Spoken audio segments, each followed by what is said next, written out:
The worst part about being left at a hospital isn't the pain. It's realizing no one is coming back for you. The fluorescent lights above me flickered in a slow, tired rhythm, casting everything in a pale, unforgiving glow that made the white walls feel colder than they should have been. And I sat there in a hard plastic chair with a hospital wristband digging into my skin, staring at the double doors he had walked through 20 minutes ago, telling myself he would come back, that he always did, that this time would be different. But the silence stretched too long, too heavy, and even the nurses had stopped glancing at me with curiosity and started looking with something closer to pity. And I hated that look more than anything because it meant they already knew what I was still trying to deny, that I had been left here, abandoned in a place meant to heal people. And somehow I still felt broken in ways no doctor could fix, my fingers trembling as I pressed them against my lip, the sting sharp enough to keep me grounded, to remind me this was real, that tonight wasn't just another argument, or another promise he wouldn't keep. It was something final, something that echoed in the hollow space beside me where he should have been. And when the nurse asked softly if someone was coming to pick me up, I forced a smile that didn't belong to me and said, "He's just parking the car." Even though we both knew that wasn't true, even though I could still hear his voice from earlier, flat and distant, like I was already a problem he'd decided to leave behind. And I swallowed that memory down. Like it might burn less if I didn't let it surface, but it stayed there anyway, heavy and impossible to ignore, and I shifted in my seat, the plastic creaking under me as the cold air wrapped around my shoulders, making me wish I had brought a jacket, or maybe just someone who cared enough to notice I was cold.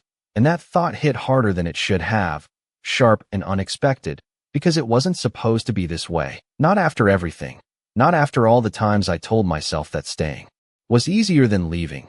That love meant enduring things that didn't make sense, but sitting there, alone under those lights, I started to wonder when exactly I had become someone who apologized for needing basic kindness, when I had learned to shrink myself so small that disappearing didn't even seem surprising anymore. And that was when the hallway changed, not loudly, not dramatically, just a subtle shift in the air, like the building itself had taken a breath, and I felt it before I saw him. The quiet that followed as footsteps echoed against polished floors, steady and controlled, drawing attention without demanding it. And when I finally looked up, I saw a man walking toward the elevators, tall, dressed in a black coat that fit like it had been made just for him. Every movement deliberate, every detail precise, and people moved out of his way without being asked, without even seeming to realize they were doing it. And something about that made my chest tighten, not fear exactly, but awareness. Like my instincts were trying to tell me something my mind couldn't quite process yet. And his gaze swept the hallway once, sharp and unreadable, before it landed on me. And for a second, just 1 second, everything else faded. The lights, the sounds, the quiet hum of machines behind closed doors, and I felt seen in a way that was almost uncomfortable, like he could read every truth I was trying so hard to hide. And I looked away first, because that was what I always did. Because it was easier than letting anyone get too close, easier than risking being understood. And I told myself he was just another stranger, just another man passing through, someone who had nothing to do with me, nothing to do with the life I had built or the choices I had made. But even as I lowered my eyes, I couldn't shake the feeling that something had shifted, something small but irreversible, like a line had been crossed without me realizing it. And somewhere deep down, a quiet voice whispered that tonight wasn't over yet, that being left behind wasn't the end of the story. It was only the moment right before everything changed. I told myself not to look up again, not to draw attention, not to invite anything into my already fragile night. But the feeling of being watched did not go away. It settled instead, quiet and steady, like a presence that refused to be ignored. And I became painfully aware of everything at once. The way my fingers kept twisting the thin hospital bracelet, the way my shoulders curled inward like I was trying to disappear, the way I kept rehearsing what I would say if someone asked too many questions, because that had become instinct, to explain, to soften, to make things easier for everyone else even when I was the one sitting there alone. And I hated that about myself more than I could admit, hated how natural it felt. To protect the very situation that had left me here, and I exhaled slowly, trying to steady my breathing, trying to gather what little composure I had left, when I heard footsteps stop in front of me, not passing by this time, not fading into the background, but stopping, deliberate and certain, and I froze before I even looked up, because something in me already knew who it was, and when I finally lifted my eyes, he was there, closer now, close enough that I could see the fine details I had missed before, the sharp line of his jaw, the faint shadow under his eyes like sleep was a luxury he did not often allow himself, the kind of presence that did not ask for attention but commanded it anyway. And for a second neither of us spoke, the silence stretching in a way that should have felt awkward but did not. It felt measured, intentional, like he was giving me space to decide something I did not yet understand. And then his voice came, low and calm. You should not be sitting here alone. And it was not a question, not an accusation, just a statement that landed heavier than it should have, because it was true in a way that went beyond the obvious, and I swallowed, instinctively pulling my sleeve down even though there was nothing left to hide. I am fine, I said quickly, the words automatic, practiced, the same ones I had used 100 times before, but he did not move, did not look convinced, his gaze steady in a way that made it impossible to hide behind those familiar defenses. And for the first time that night, I felt something shift inside me, a small crack in the carefully built wall I had been hiding behind, because he did not look at me the way others did, not with pity, not with curiosity, but with a kind of quiet certainty, like he already knew the answer and was waiting to see if I would tell the truth, and that made my chest tighten in a way I could not explain. When was the last time someone asked if you were in pain?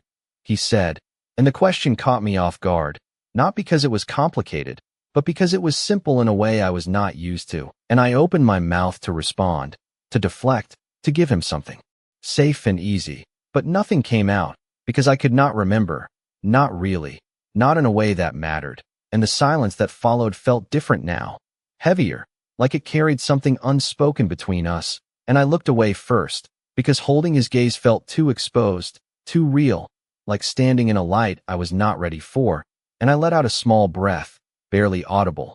I said I am fine. I repeated, softer this time, less convincing, and for a moment I thought he would push, that he would ask more questions, demand answers I was not ready to give, but he did not.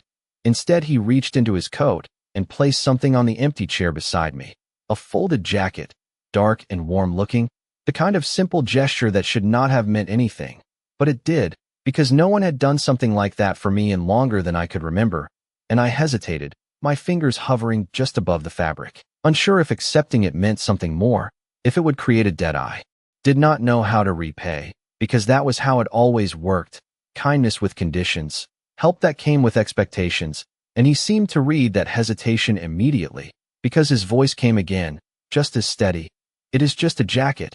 And there was something in the way he said it that made it clear he was not offering anything else, not taking anything either, just that, and slowly, carefully, I let my hand settle on the fabric, the warmth seeping into my skin almost instantly, and it felt unfamiliar in the best way, like something I had forgotten I was allowed to have, and for a moment I let myself feel it, just that small comfort, just that quiet pause in everything that had been weighing on me.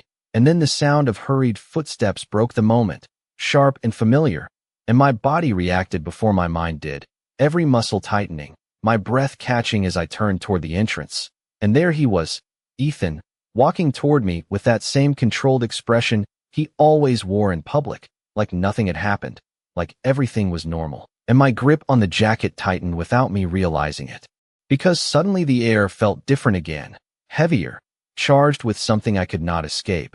And I heard his voice before he even reached me, smooth, rehearsed. Claire, there you are. And I knew, even before he got closer, that whatever fragile sense of calm I had just found was about to be tested in ways I was not ready for. But when I glanced back at the man beside me, he had not moved, not stepped away, not looked uncertain. He simply stood there, watching, and for the first time, since Ethan had walked out that door, I did not feel completely alone. My name sounded wrong in his mouth, like something rehearsed instead of remembered, and I felt it in my chest before I even looked at him. That familiar tightening, that instinct to shrink, to make everything smaller so nothing would escalate. And Ethan stepped closer with a smile that did not reach his eyes, his hand hovering near my shoulder like he was deciding whether or not to touch me. and I flinched before he even could. A small movement, barely noticeable, but not small enough, not this time, because I saw it reflected instantly in the man standing beside me. The way his gaze sharpened just a fraction, the way his posture shifted almost imperceptibly, and for the first time I realized he had been watching everything, not just me, but the space around me, the reactions I could not control, the patterns I had learned to hide, and it made my pulse quicken for a different reason now, something closer to awareness than fear.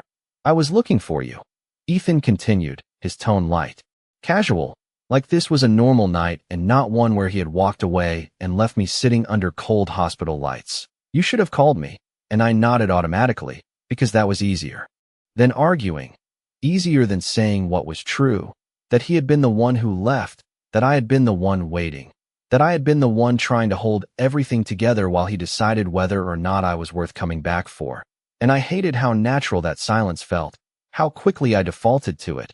But before I could respond, before I could smooth over the moment the way I always did, the man beside me spoke, his voice calm but unmistakably present.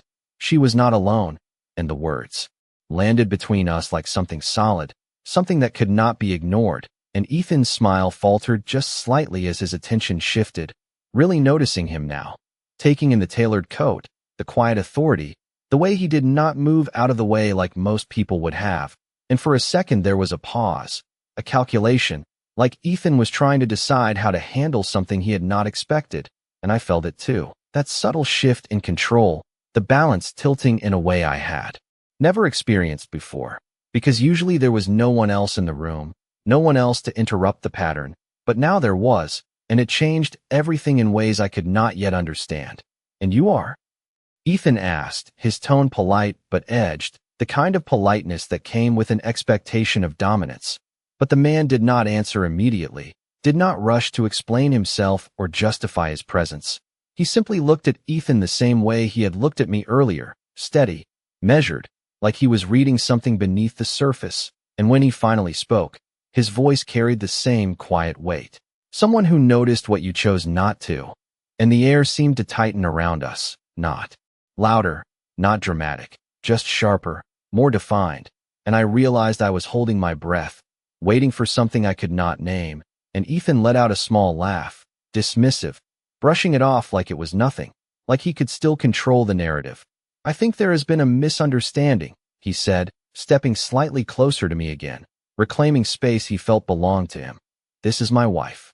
And the word landed differently now, not protective, not meaningful, just something he used to establish position, and I felt the weight of it, the expectation behind it, the silent command to fall back into place, to follow the script I had memorized over time.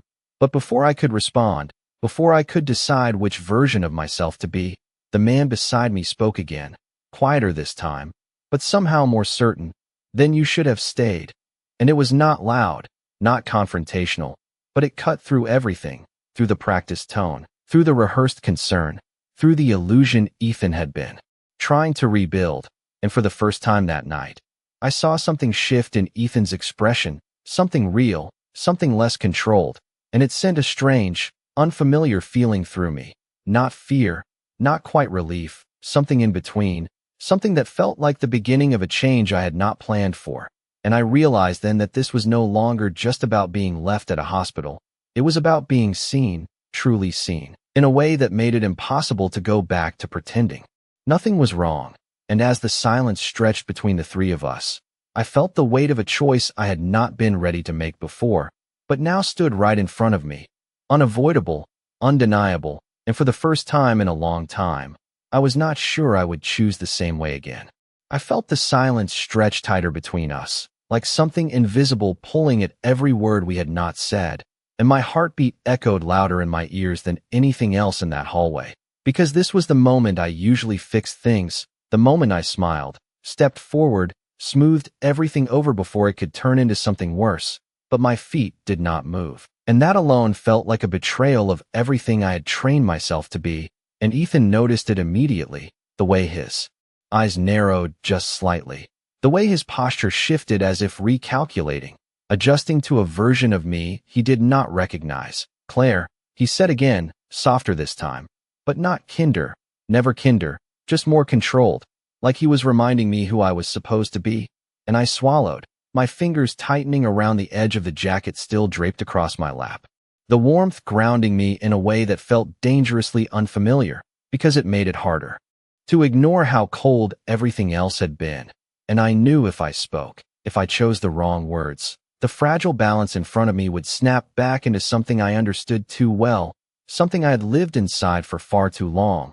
But before I could decide, the man beside me stepped slightly forward, not aggressively, not enough to escalate, just enough to change the space, to place himself where the tension could not ignore him. And it was such a small movement, almost nothing, but it shifted everything, like a line had been drawn without being announced. And Ethan saw it too. I could tell by the way his jaw tightened, by the way his voice lost a fraction of its smoothness when he spoke again.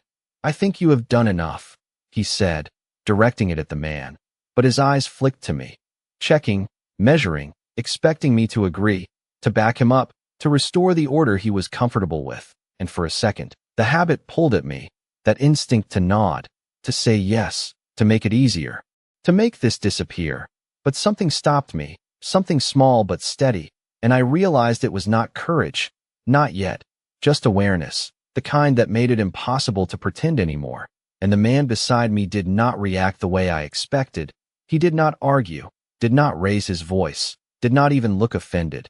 He simply tilted his head slightly, like he was considering something that had already been decided. And when he spoke, his voice was just as calm as before. "Enough would have been. Not leaving her here." And the words settled into the space between us with a quiet certainty that made it impossible to dismiss them. And I felt it again, that shift, that crack widening just enough to let something reel through. Because no one had ever said that out loud before. No one had named it so clearly. And for the first time, I heard it the way it actually sounded, not softened, not excused, not justified, just true. And Ethan's expression hardened for a brief second before he smoothed it over again, that practiced control sliding back into place. "You do not know anything about our situation," he said, his tone sharpening under the surface, and I braced myself without thinking, my shoulders tensing, my breath catching, preparing for the moment when everything would turn back on me. Because that was how it always went. But it did not happen the way I expected, because the man beside me did not look at Ethan when he answered. He looked at me, directly, steady, like the rest of the room did not matter. "I know what I see," he said. And it was not a challenge, not an accusation, just a statement. But it landed heavier than anything else that had been said, because it did not leave room for excuses, and I felt my chest tighten in response, something unfamiliar rising beneath the fear, something that felt dangerously close to being heard, truly heard. And I realized then that the choice in front of me had changed. It was no longer about keeping the peace or avoiding conflict. It was about whether I would continue pretending that what had just happened was normal, or if I would acknowledge it for what it was. And that realization scared me more than anything Ethan had ever said or done, because it meant I could not go back to not knowing. And Ethan must have sensed it too, because his voice shifted again, lower now, more urgent beneath the calm. "Claire, we should go," he said, reaching toward me again. And this time I saw it clearly, the expectation, the assumption that I would follow, that I always had, that I always would. But my body did not move, not right away. And in that hesitation, in that single second where nothing happened, everything changed. Because I felt it, the weight of my own stillness, the quiet defiance of not immediately stepping into the role he expected. And when I finally spoke, my voice was softer than I intended, but it did not break. "I am not ready to leave yet." And the words hung there, fragile but real, and I saw it register in both of them in completely different ways. Ethan's control tightening, the man beside me remaining still, observant, not pushing, not claiming, just present. And for the first time in a long time, I realized something I had not allowed myself to think before, that staying silent had never actually kept me safe. It had only kept everything the same. And as the tension settled into something new, something unfamiliar, I understood that whatever happened next would not follow the old pattern anymore, because I had already broken it, even if just by standing still. The moment the words left my mouth, I felt it ripple through everything around us, not loud, not explosive, but undeniable, like a glass surface cracking beneath pressure that had been building for too long. And Ethan went completely still in a way I recognized instantly. That quiet kind of stillness that meant he was thinking, recalculating, deciding how to regain control without making a scene. And I braced myself without even realizing it, my fingers tightening around the fabric of the jacket as if it could anchor me to something solid, something outside the version of myself he expected. And for a second no one spoke, the hallway humming softly with distant machines and footsteps that felt miles away, until Ethan exhaled slowly and stepped closer again. But this time there was something different in the way he moved, more careful, more measured, like he was aware now that he was being watched, not just by me, but by someone who was not part of the pattern he relied on. "Claire," he said, quieter now, his voice almost gentle if someone did not know better. "You are tired. That is all. Let us go home, and we will talk about this in private." And the word private landed heavier than anything else, because I knew exactly what it meant, what it had always meant, and for a split second the old instinct surged again, the urge to nod, to stand up, to follow him out of this place and back into something familiar even if it hurt, because familiar at least felt predictable. But then I felt it again, that presence beside me, steady and unyielding, not interfering, not speaking, just there, and it changed the way the word home sounded in my head, because suddenly it did not feel like safety.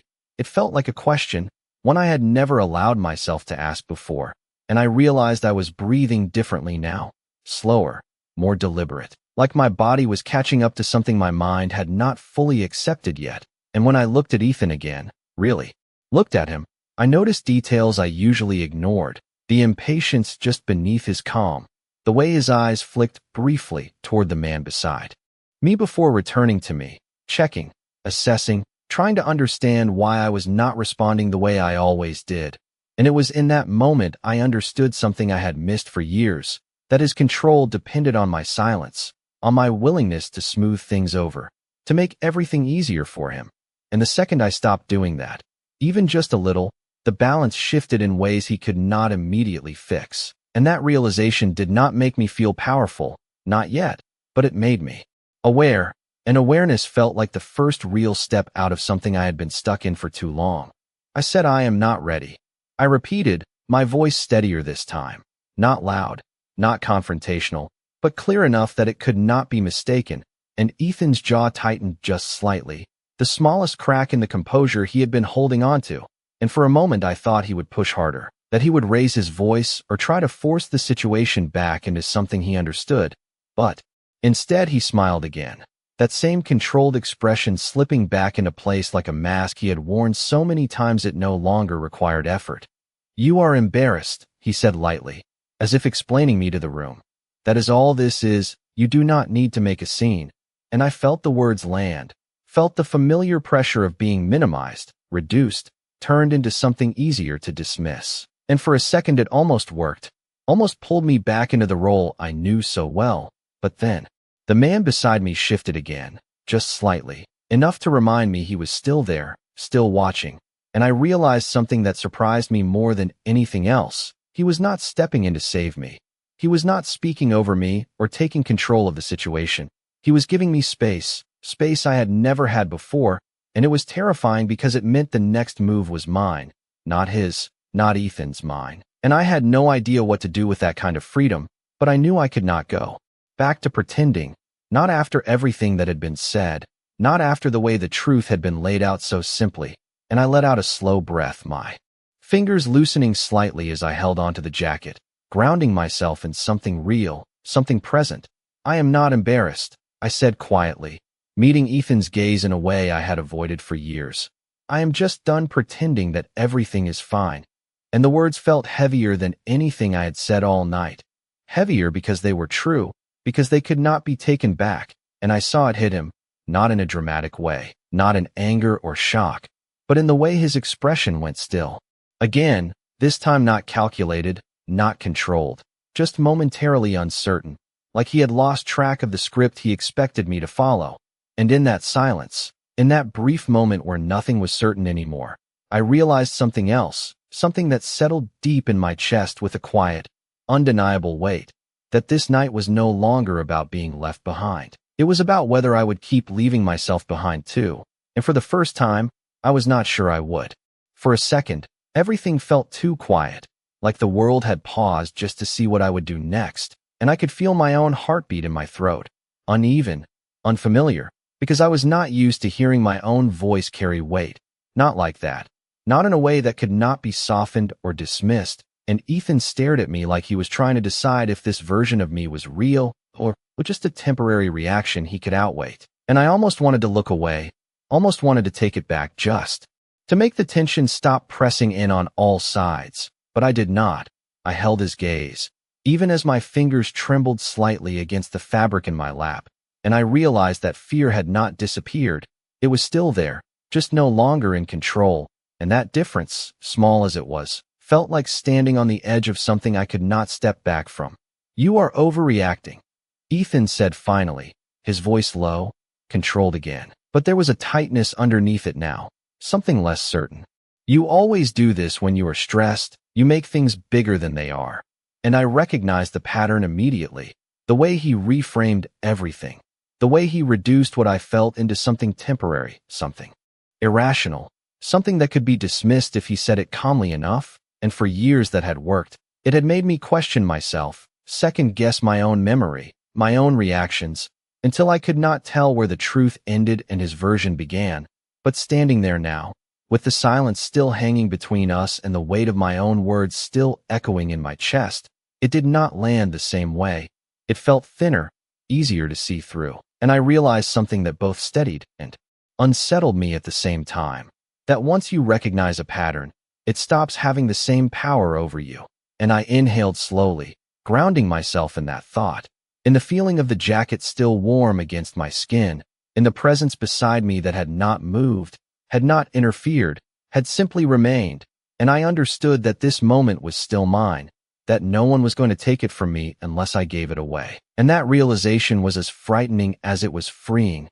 "No," I said, and the word came out clearer than I expected, stronger, not loud, but firm enough to hold its shape. "I am not overreacting." And I saw it again, that flicker in his expression, the brief moment where he did not have an immediate response. And it should not have mattered. It should not have felt significant, but it did, because it was the first time I had said something like that and meant it without immediately apologizing for it. And the silence that followed felt different now, not heavy in the same suffocating way, but charged with something new, something uncertain. And Ethan shifted his weight slightly, his eyes moving past me for just a fraction of a second before returning, and I knew without looking that he was aware of the man beside me, aware that he was no longer the only presence shaping this moment. And that seemed to bother him more than anything else, not because of who the man was, but because of what he represented, something outside his control, and I felt that awareness settle into me as well, not as dependence, not as something I needed to cling to, but as a reminder that the world did not shrink down to just one person's version of reality, that there were other perspectives, other ways to exist, and I had just stepped into one of them, even if I did not fully understand it yet. "Claire," Ethan tried again, softer this time, almost careful, like he was adjusting his approach. "We can talk about this later. You do not need to make decisions right now."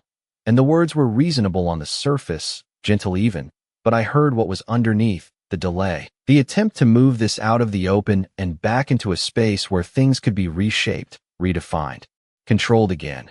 And I shook my head slightly before I could stop myself, the movement small but decisive.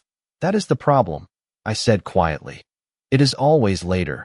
And the truth of it settled between us in a way that felt final, like something I could not unsee once it had been spoken, and I felt my chest tighten again, not from fear this time, but from the weight of acknowledging something I had avoided for so long. And for a moment neither of us spoke, the distance between us no longer just physical, but something deeper, something that had been building long before tonight, and was finally impossible to ignore. And beside me, the man remained still, silent, not stepping in, not claiming the moment, just witnessing it. And somehow that made everything feel more real, more grounded, because this was not about being saved, it was about being seen. And as I stood there, holding onto that fragile but growing sense of clarity, I realized that whatever happened next would not erase what I had just said, that I had crossed something invisible but irreversible. And even if I was not ready for what came after, I knew one thing with absolute certainty. I was no longer the version of myself who would quietly follow just because it was easier, and that truth, simple as it was, changed everything.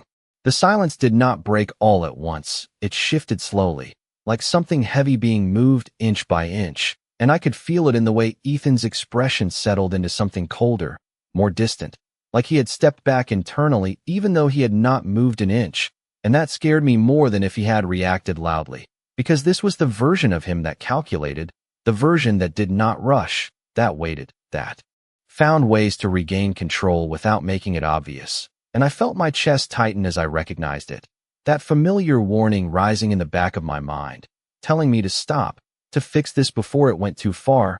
But another voice, quieter but steadier, held me in place, reminding me that stopping now would mean undoing everything I had just found the strength to say.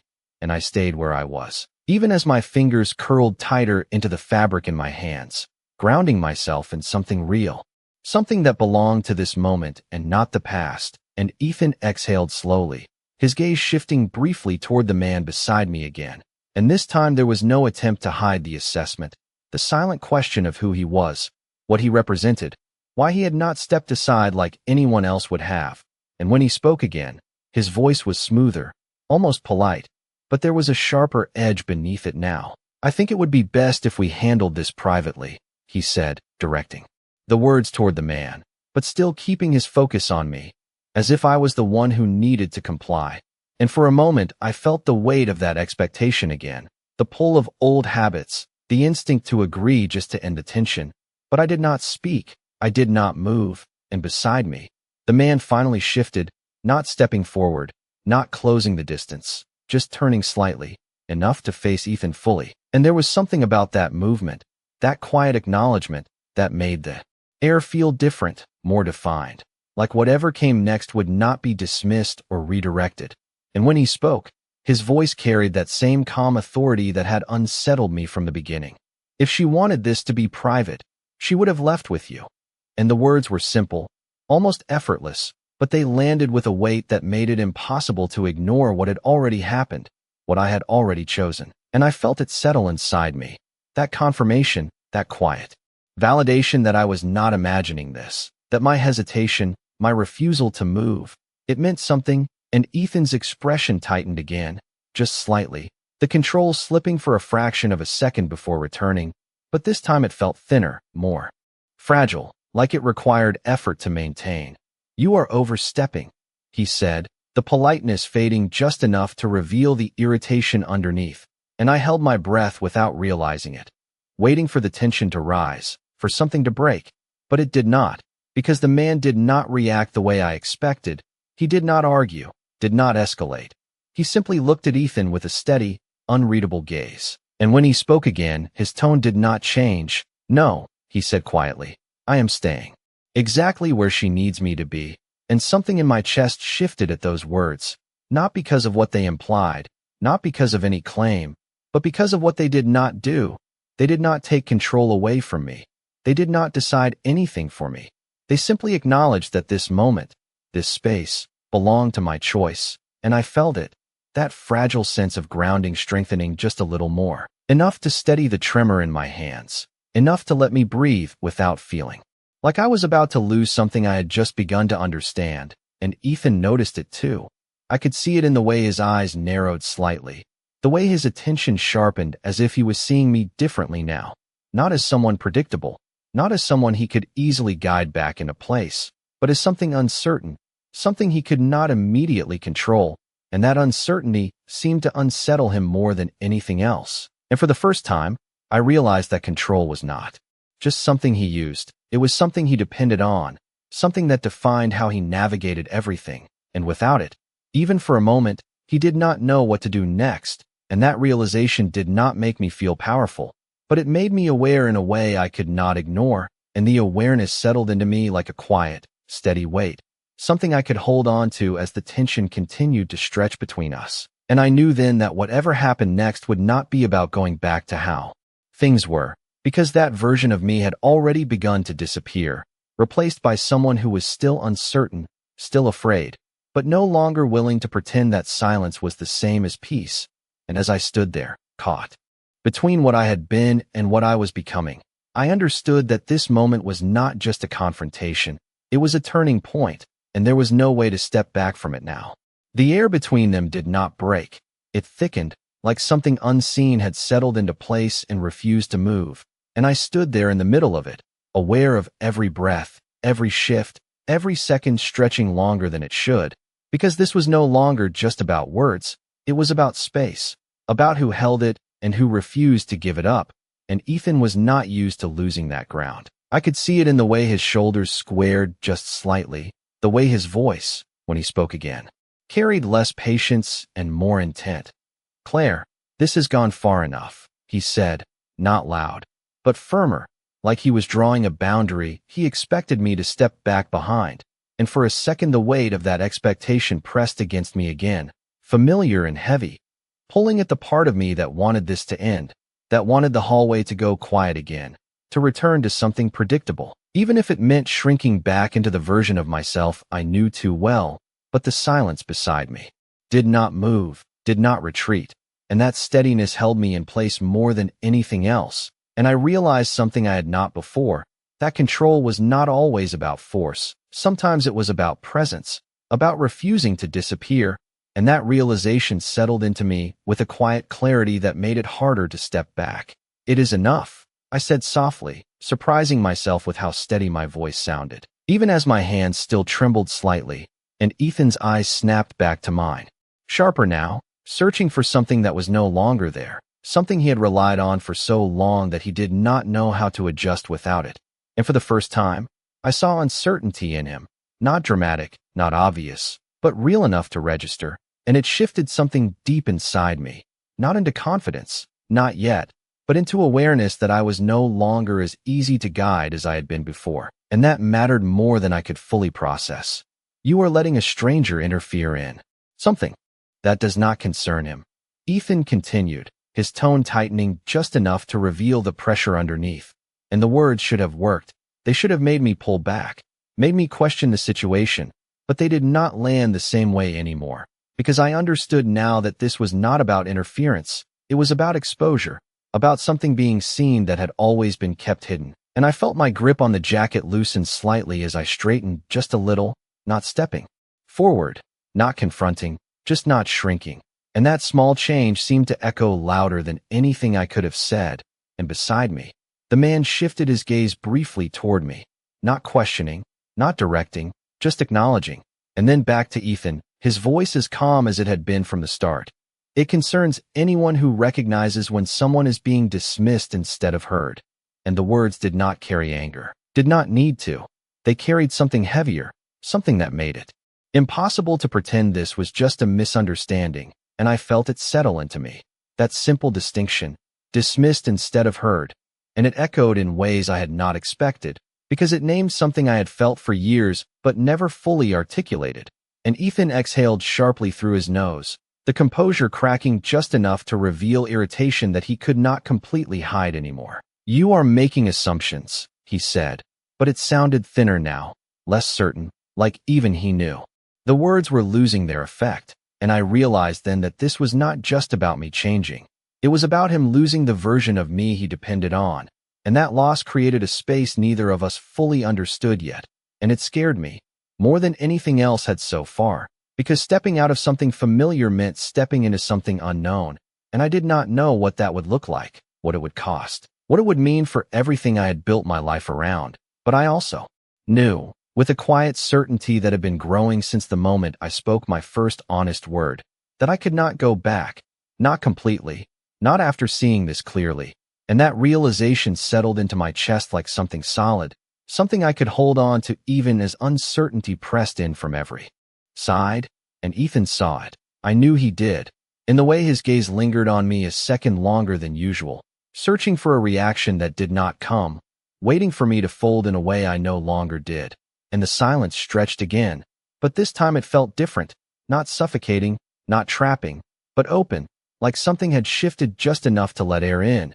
And as I stood there, caught between what had been and what was beginning, I realized that this moment was not just about standing still. It was about choosing not to move backward, and that choice, small as it seemed, was already changing everything.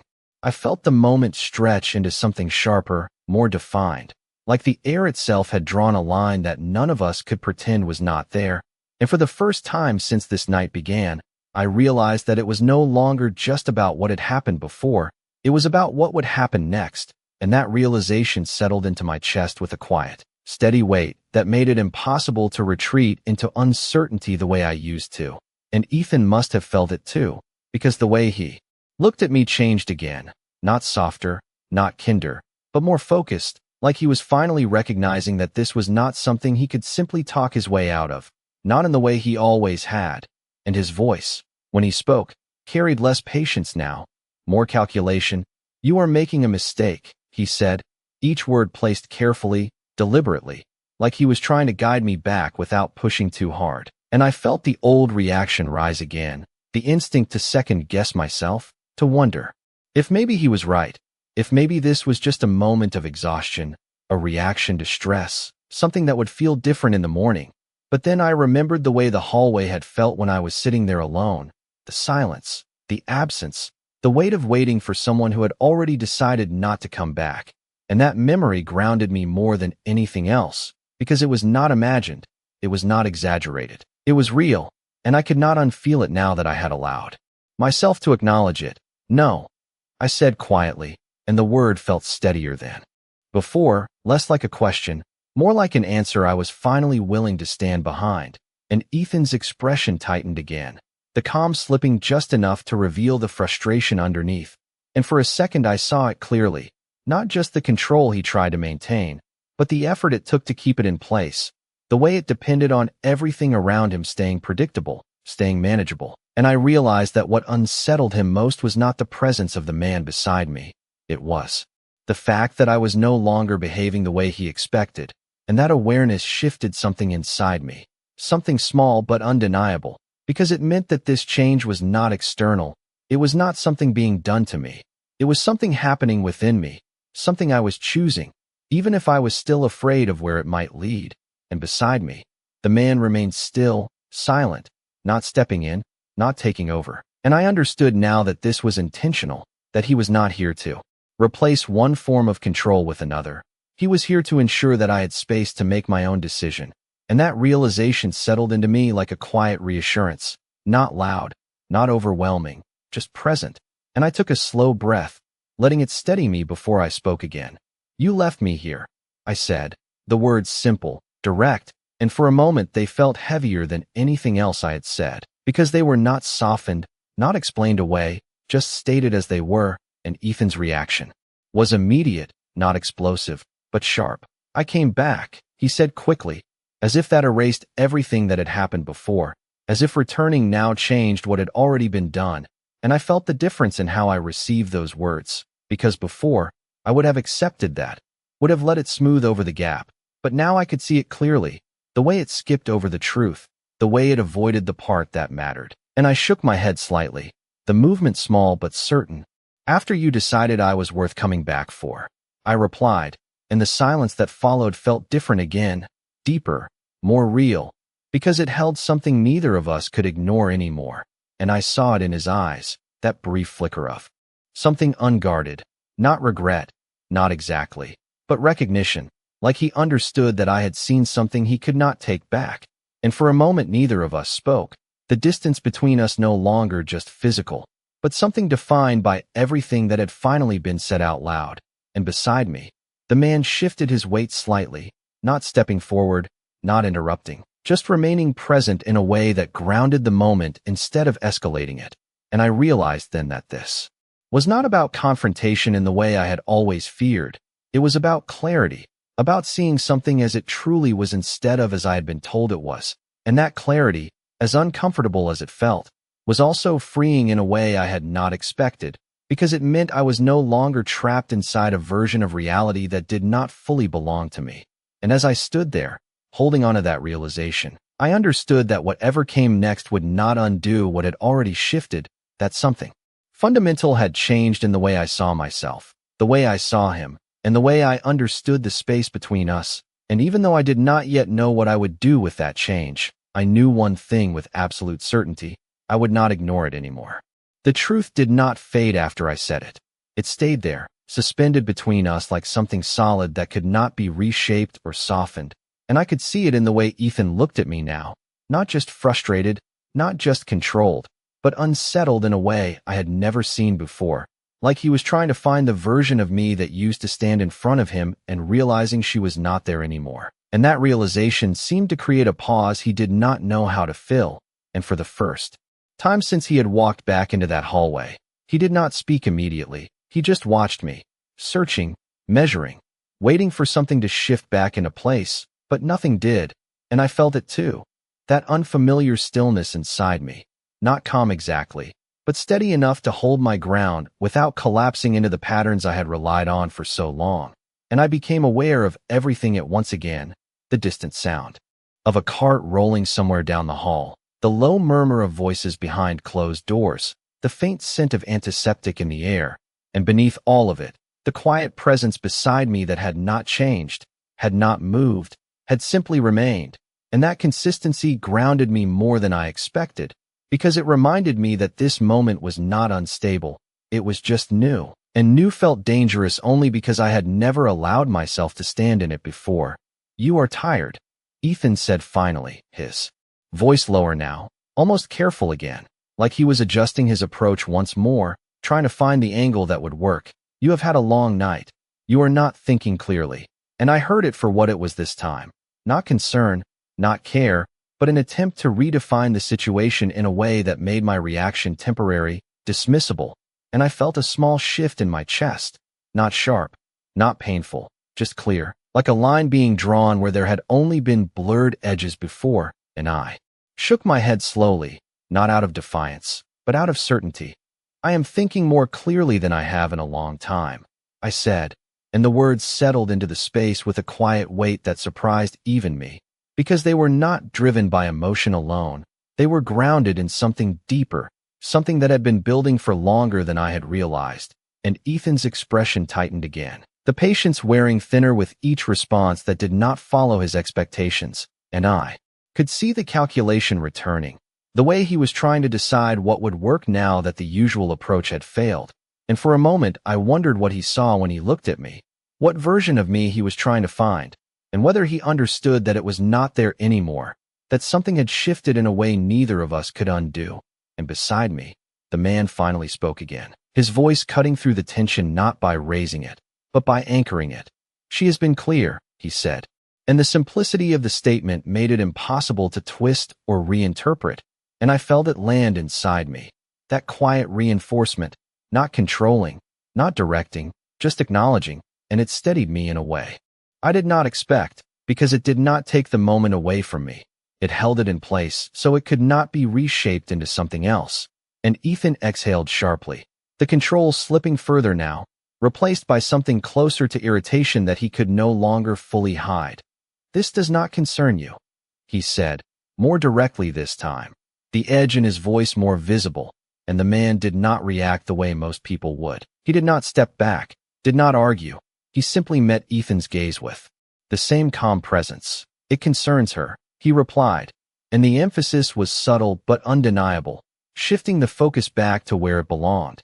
And I felt that shift as well, the reminder that this was not about them, not about a confrontation between two men. It was about me, about what I would choose to do with everything that had just been laid bare.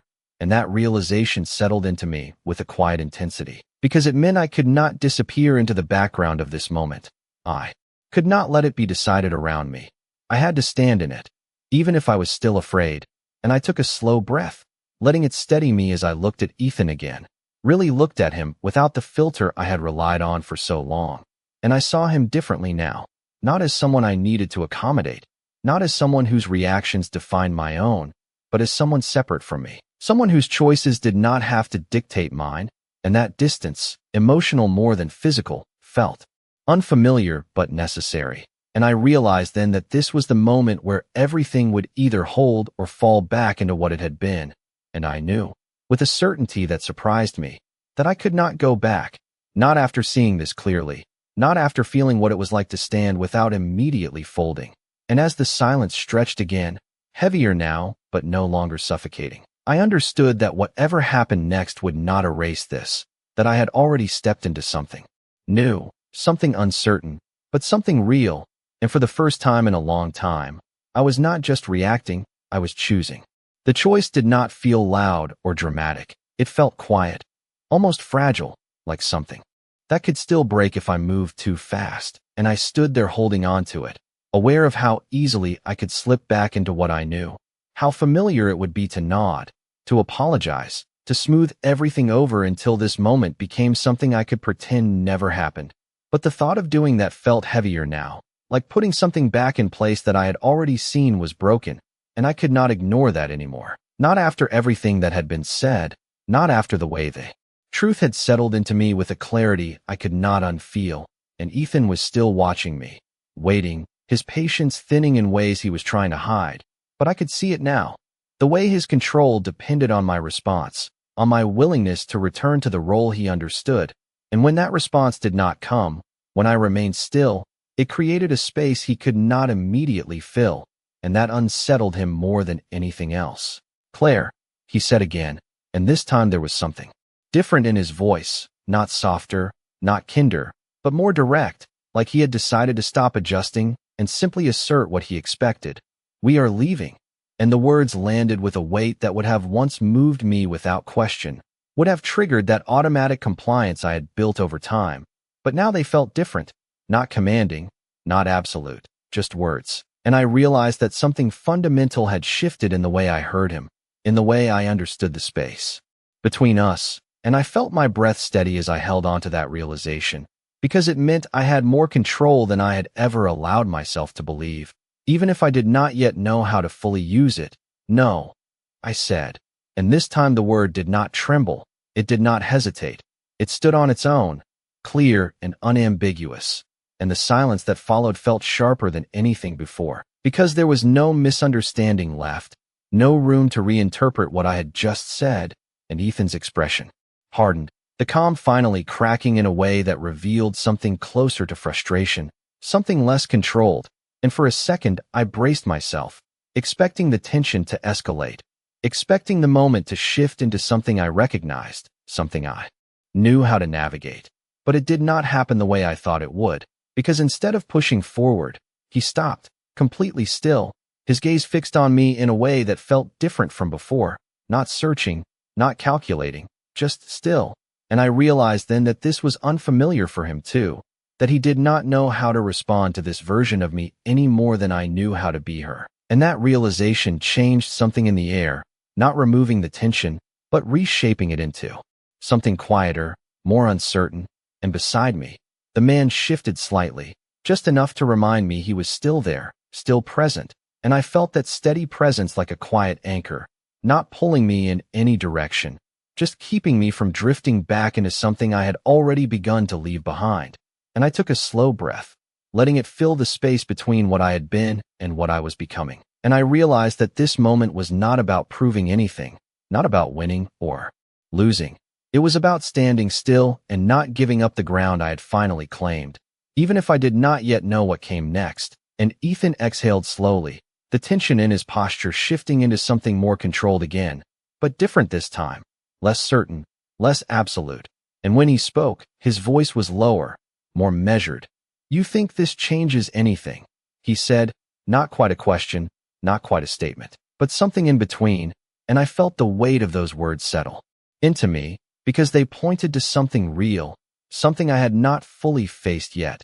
The fact that this moment, as significant as it felt, was only the beginning, that whatever came after would be more complicated, more difficult, more uncertain than anything I had dealt with before. And for a second that thought threatened to pull me back, to make me question whether I was ready for what came next. But then I looked at him again, really looked, and I saw the distance that had already formed, the shift that could not be undone simply by pretending it was not there. And I knew, with a quiet certainty that settled deep in my chest, that things had already changed, whether he accepted it or not, whether I fully understood it or not. And I held on to that truth as I answered, my voice steady despite everything still moving inside me. "It changes everything." And the words did not feel like a declaration. They felt like a recognition, like something that had already happened and was simply being acknowledged. And as the silence settled around us once more, I realized that this was no longer just a moment. It was a turning point, and there was no way back from it now.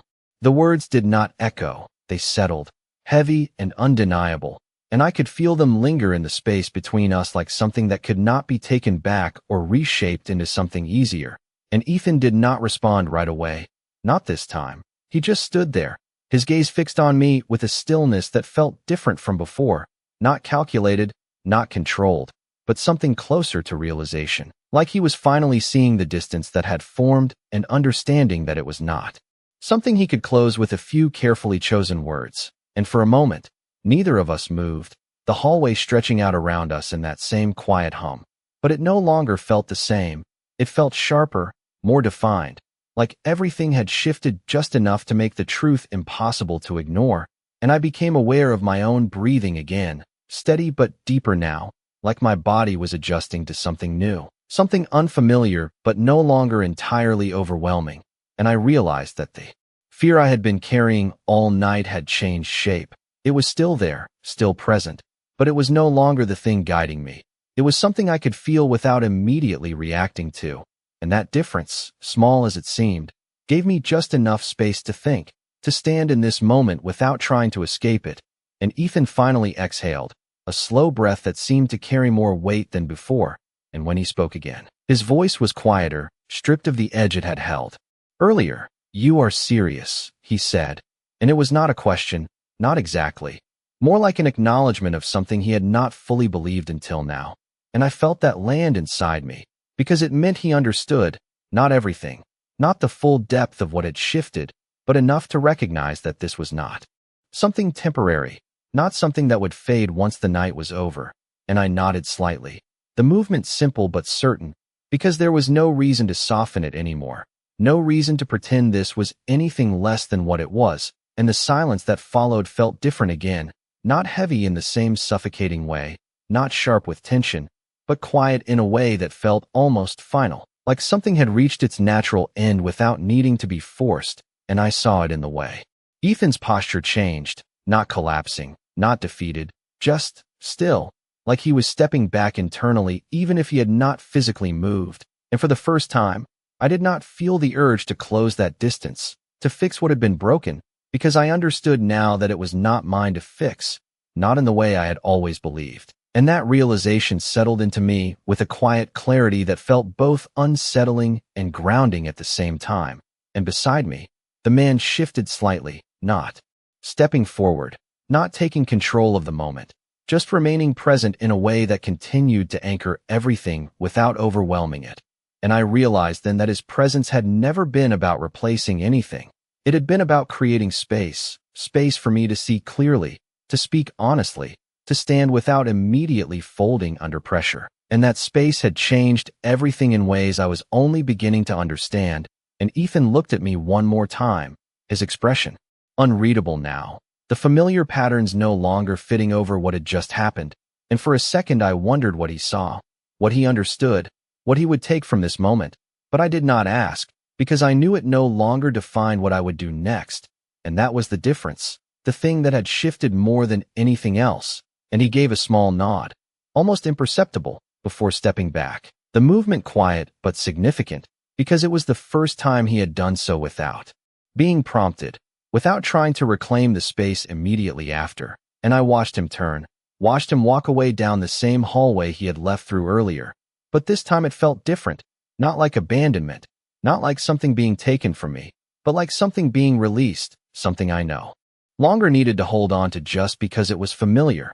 And I stood there for a moment longer, the silence settling around me in a way that felt almost unreal, like the aftermath of something I had not fully processed yet. And I became aware again of the presence beside me, steady, unchanged. And I turned slightly, my voice quieter now, not uncertain, just softer. "Why did you stay?"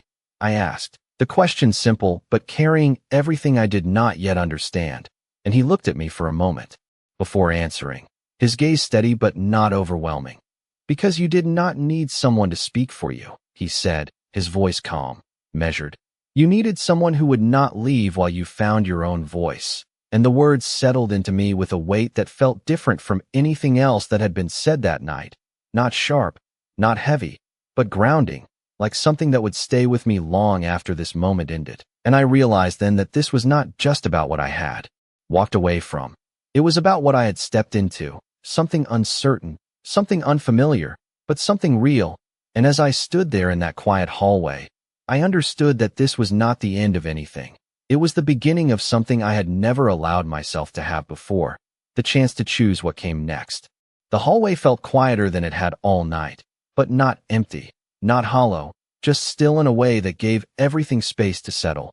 And I stood there for a moment longer, letting it all catch up to me. The words, the silence, the shift that had happened so slowly I had not noticed it until there was no way to undo it, and my hands were still trembling slightly. But it was different now, not from fear alone, but from something deeper, something that felt like the aftermath of holding my breath for too long and finally letting it out. And I looked down at the jacket still draped around my shoulders, the warmth grounding me in a way that felt almost unfamiliar, like comfort without expectation, and I realized I did not want to rush this moment, did not want to immediately fill the space with decisions or plans or explanations, because for the first time in a long time, I was not reacting, I was simply standing, and that felt more significant than anything else. And beside me, he had not moved, his presence as steady as it had been from the beginning, not pressing, not asking, just there, and I turned slightly toward him, still holding on to the quiet that had settled between us. And for a second I did not know what to say, not because there were no words, but because none of them felt necessary in the way they used to. And that realization alone made something inside me soften, just enough to breathe easier. And I let out a slow exhale, my voice quieter now, but clearer than it had ever been. I do not even know what happens next, I admitted, and it